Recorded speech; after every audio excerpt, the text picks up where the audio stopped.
درود به ملت پریشان و خسته و پراکنده من که در هر گوشه دنیا هستید.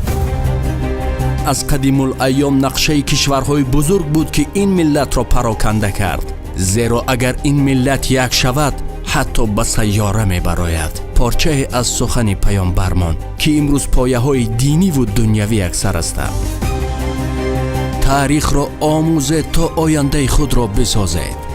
زمان چنگیز با لشکر مور و ملخ خود تا بخارا آمد. در بخارا مقاومت سخت بود، مردم قوی بود.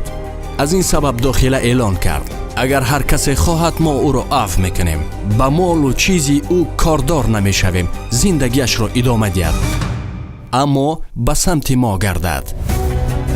قسمی از مردم گمراه بخارا این پیشنهاد را قبول کرد و اولین فرمانی که به آنها داد، آن نفرانی که بر ضد ما هستند آنها را قتل کنید، زنانشان را غلام گیرید و دولتشان را از خود کنید. و این کار چنین شد. ما از داخل مسلمان را کشت.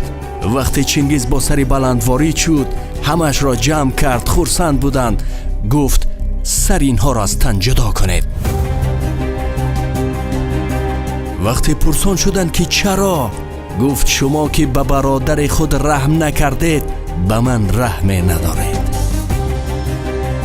هوشیار باش، جایی که برادر به برادر نکند رحم، بیگانه برای تو برادر شدنی نیست. من اگر ما نشوم تنهایم، تو اگر ما نشوی تنهایی، چه کسی میخواد که ما نشویم؟ خانه‌اش ویران بادا.